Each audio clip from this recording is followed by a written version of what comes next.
بسم اللہ الرحمن الرحیم۔ السلام علیکم۔ اسلامک گولڈن انفو کی آج کی ویڈیو میں ہم حضرت صالح علیہ السلام کا قصہ بیان کریں گے۔ حضرت ہود علیہ السلام کی امت جو عاد کہلاتی تھی وہ اللہ تعالیٰ کے عذاب سے ہلاک ہو گئی، اور اس میں سے باقی بچے ہوئے لوگ پھر آباد ہو گئے۔ ان کی اولاد بڑھتی گئی، انہوں نے اپنا نام سمود رکھا۔ یہ لوگ بھی آہستہ آہستہ بت پرستی کرنے لگے اور برے کاموں میں پڑ گئے، تو اللہ نے ان کے پاس حضرت صالح علیہ السلام کو نبی بنا کر بھیجا۔ انہوں نے اپنی قوم سے کہا کہ اللہ تعالیٰ نے قوم ہود کے بعد تم کو سردار بنایا اور زمین پر آباد کیا۔ تم زمین پہ بڑے بڑے محل بناتے اور پہاڑوں کو کاٹ کاٹ کر اس میں گھر تراشتے ہو۔ تم اللہ کی نعمتوں کا شکر ادا کرو اور زمین میں فساد نہ پھیلاؤ۔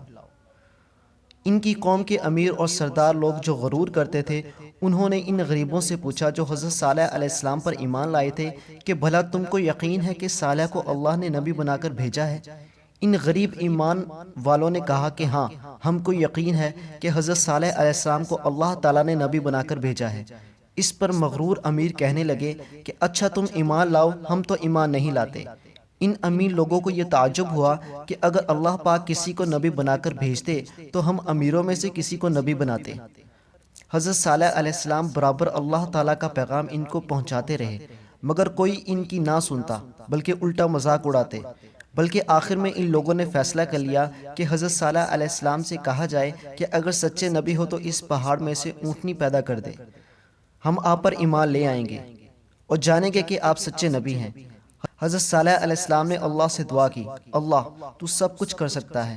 اللہ تعالیٰ نے حضرت صالح علیہ السلام کی دعا قبول کی اور ایک پہاڑی سے اونٹنی کو پیدا کر دیا۔ لیکن ان کی قوم یہ سچائی دیکھنے کے بعد پھر ایمان نہ لائی۔ یہ اللہ کی اونٹنی ایسی تھی کہ جس چشمے پر جا کر پانی پیتی تھی سب پانی ختم کر دیتی تھی۔ اب اس قوم کے لوگ اور پریشان ہو گئے۔ حضرت صالح علیہ السلام نے اپنی قوم سے کہا کہ دیکھو، اس اونٹنی کے لیے باری مقرر کر لو۔ ایک روز تمہارے جانور چشمے سے پانی پئیں گے اور ایک روز یہ اونٹنی پیے گی، لیکن دیکھو اس کو بری نیت سے ہاتھ نہ لگانا، یعنی اس کو تکلیف نہ پہنچانا، ورنہ تمہارے حق میں اچھا نہ ہوگا۔ کچھ روز تک تو وہ اونٹنی کو حیرت سے دیکھتے رہے۔ ان کی قوم کے چند لوگوں نے مشورہ کر کے اونٹنی کو مار ڈالا۔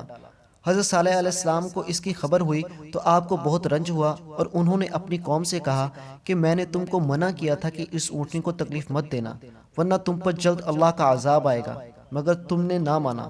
اب تم لوگ اپنے گھروں میں 3 روز اور مزے کر لو، اس کے بعد اللہ کا عذاب آئے گا جو تم سب کو ختم کر دے گا۔ چنانچہ ایسا ہی ہوا۔ اللہ تعالیٰ نے حضرت صالح علیہ السلام اور ان لوگوں کو بچا لیا جو ایمان لے آئے تھے، لیکن جو لوگ ایمان نہیں لائے تھے، ایک بڑی ہیبتناک اور خوفناک آواز پیدا ہوئی جس سے وہ اپنے گھروں میں اوندے پڑے رہ گئے اور مر گئے۔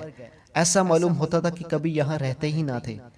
جو لوگ خدا کے حکم پر نہیں چلتے اور پیغمبروں کا کہا نہیں مانتے، ان کا یہی حال ہوتا ہے۔ اللہ پاک ہم سب کو اپنے عذاب سے بچائے اور اپنے رسول کی اطاعت نصیب کرے، آمین۔